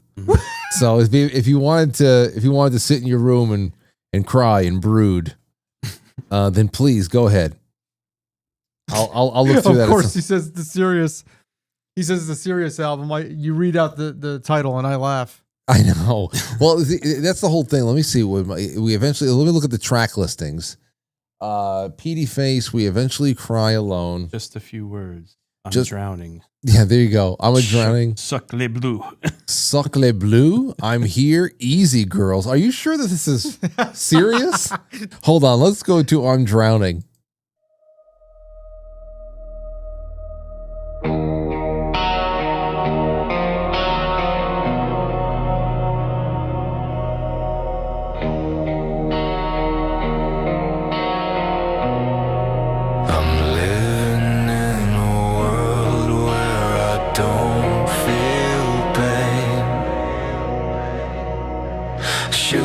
Stab me, strangle me, I'm sane.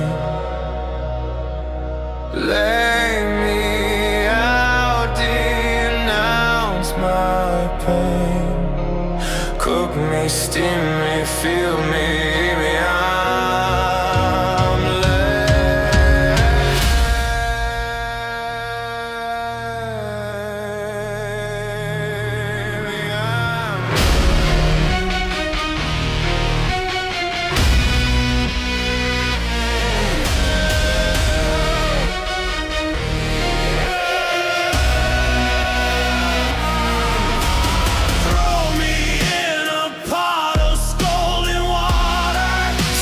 I'm a wooden soldier, break my legs off one by one. Now taste me, touch me,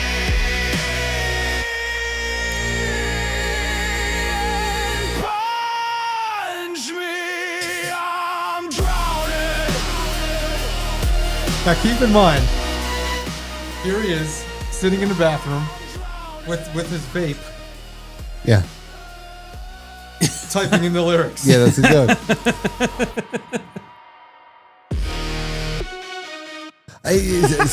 I should have known when Mike said, no, this is my serious album. It's my more serious album. And the first thing I click is snap my legs off one by one, punch me in the face, I'm drowning. Wait, Mike, what was that song you did that was like it was a song about life, like, you know, get a job? Yeah. And then well, okay, listen. I played this last night. Oh, you played it? I played it on the flip side of my show. Get a job. Yeah. And listen, and I said until the 2-minute and 50-second mark, it's actually a complete song. And then it goes just off the. Hold on, wait a second. Did you hear it? No. Please, okay. Please. Do you want to hear it? Yes. All right, fine. There's some really. What's the name of the song? The song is called "Life," I believe. Yeah, that's about right. Here's the bonus track. Life. It's the only one that doesn't talk about, you know, being exceptionally gay. Phil, this album is ridiculous. Hold on, wait. Okay, here's. Oh God. So it's amazing, isn't it? Life that is. As kids, they don't tell us what to expect when we become adults. You eventually find out for yourself.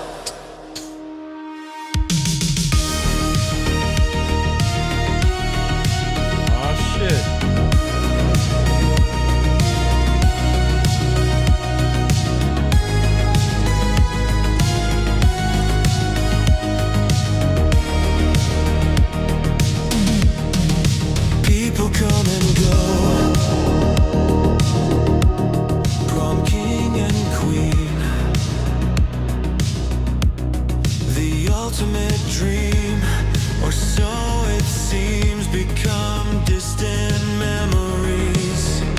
Not bad. No, it's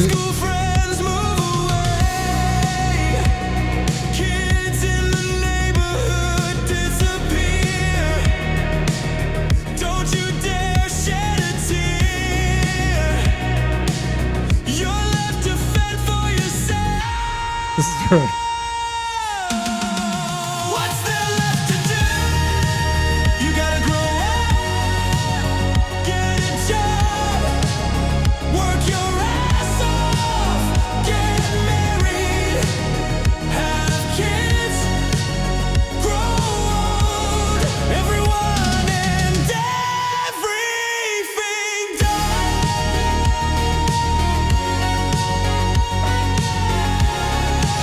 okay.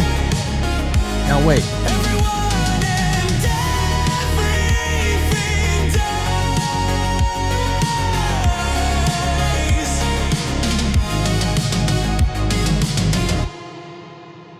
Now, there. That's the 2-minute mark. It's. I think right there. Boom. You just end the song and okay. and now here's the. You're now 90 years old, on life support. No one around to watch you die. As you're taking your last breath, you see flashbacks as to when you were a kid to an adult. Unnecessary. All of this is unnecessary. And then everything goes black. That's truly Petey Face style, though. Oh, totally. In true Petey Face fashion. Now, I told him the only thing that he didn't do at the very end over here is slip in, hit the guy saying, "I'm fucking gay." It's the only thing he didn't do. It would have been completely like because the rest of the stuff that's what it was. Hold on, what's the Get a job, work your ass off. An ass is an ass. No, you can't hear that one. That's bad. That's like it says live from MSG. It's essentially a progressive metal song, but it is just super gay, like graphic hardcore gay. Like it's incredible. Like I'm waiting to show Tim Gorgon this. Fuck it. You want to listen to a second of it? Hold on, wait. Why not? Here, just a couple seconds. What the hell is Middle Eastern version? Stroke Out? Stroke Out. You want to hear the Middle Eastern version of Stroke? Wait, go to the other one first. Okay. If you have children, please tell them Uncle Frank and Uncle Anthony says go away, and Cousin Phil. All right, here we go. What the fuck is up? Madison Square Garden! Are you hanging on today? Tinkle, tinkle, little friend. What? Fuck it.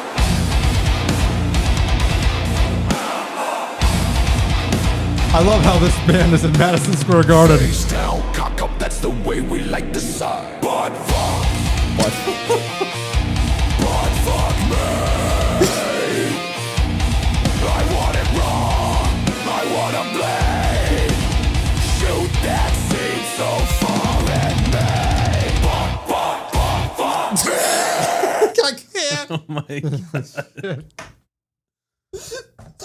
god. No, it's obscene. It's horrendous. Now, Stroke Out. This is the last thing we'll do. I don't think he has the original Stroke Out here. He just put the Stroke Out, the Middle Eastern version. Yeah. Okay, well, here we go.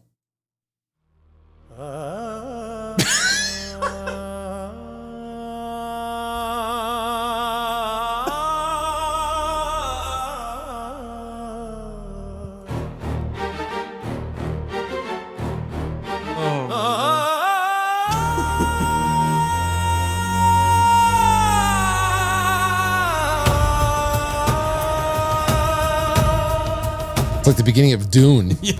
How big is your ass? I wanna taste it. How big is your cock? I wanna taste it, I can't help myself, I can't live without it. Go on, tickle my nose with it, make me feel that fucking shame. Oh my God.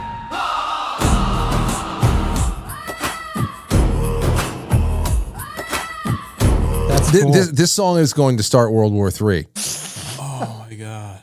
Okay, this is actually more of a danger to national security than bombing Iran.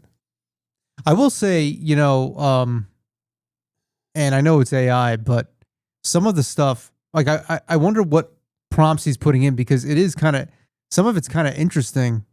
It's like well, I know he does multiple versions until he gets what he wants. Yeah, the music is interesting because it's like a little tribal, and you know, this one in particular has got all of the Middle Eastern influence, but it's got kind of like an industrial edge to it, and it almost kind of, it reminds me a little bit of like Kanye West production.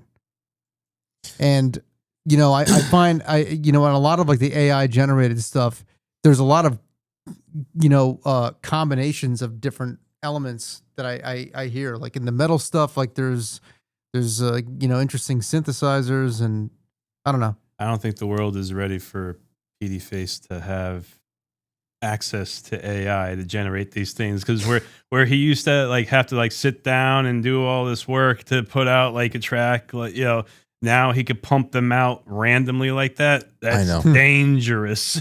I know. It's dangerous. I mean, I don't think they're ready for him. He just put out 2 albums in 2 weeks. I'm like, what?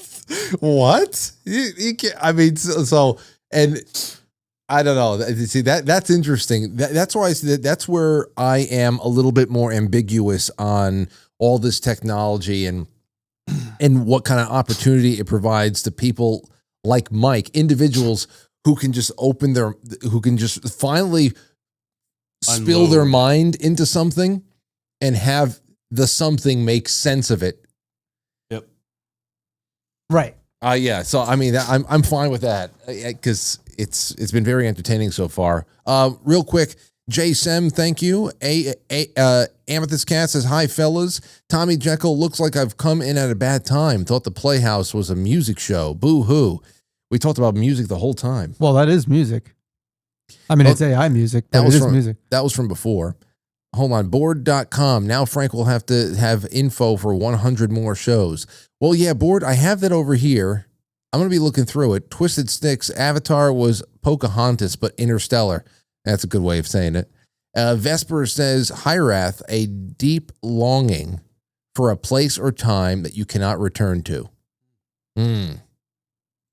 That's what is that called? Hyrath?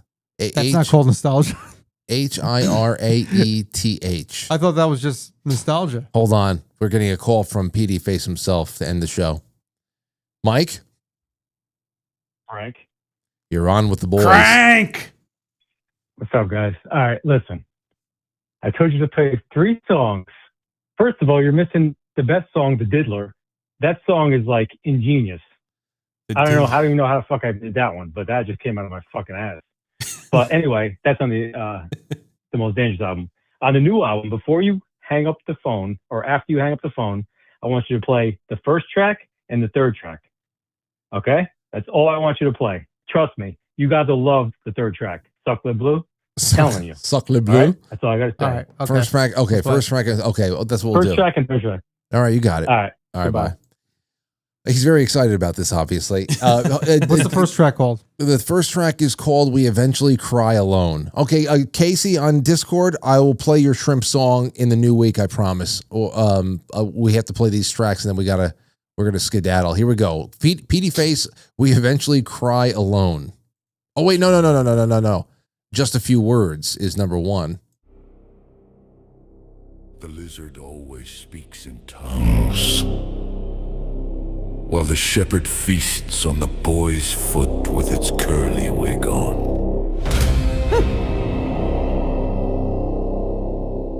What? What the hell was that? What the fuck was that? I don't even know. That was so important. It was 16 seconds I don't know. Okay, now Suck Le Bleu. Okay. Let's do that one now.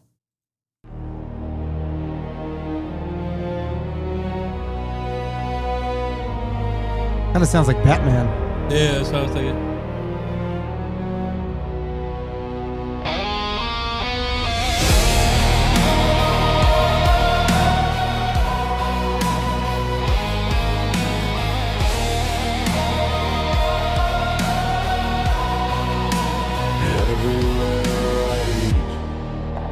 Everywhere I sleep, everywhere I dance, that's romance, Suck Le Bleu. I like the French. I like the language. Oh, so romantic, so frantic. Suck Le Bleu. I'm having some issues. Pass me the tissue. I think I'm gonna come. Suck Le Bleu. My body's moving side to side. I can't decide whether I'm dead or alive. Give me a high five. Now that's Suck Le Bleu.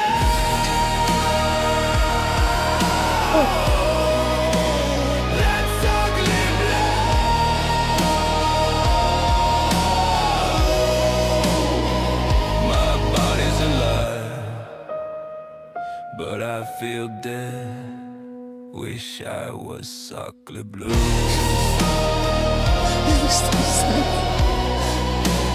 I was Suck Le Bleu.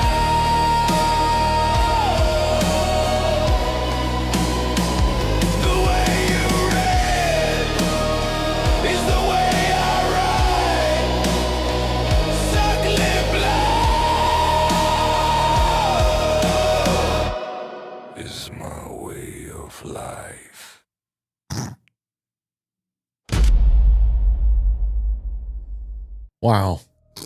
Wow. I mean, the lyrics, I wish I can get the lyrics to Suck Le Bleu right now because it went all over the language. The language. He used a little bit of Midnight in Paris there. Hold on. Mike, do you have the lyrics on your phone to Suck Le Bleu that I can read right now? I just want to have the whole thing laid out before we leave. Quick. He has to have the lyrics. Those are all him. That's definitely all him. Okay, well. Anyway, Phil, I mean, you were here for an interesting ride, and I'm glad that we got to do this together. Likewise, man. It's been fun.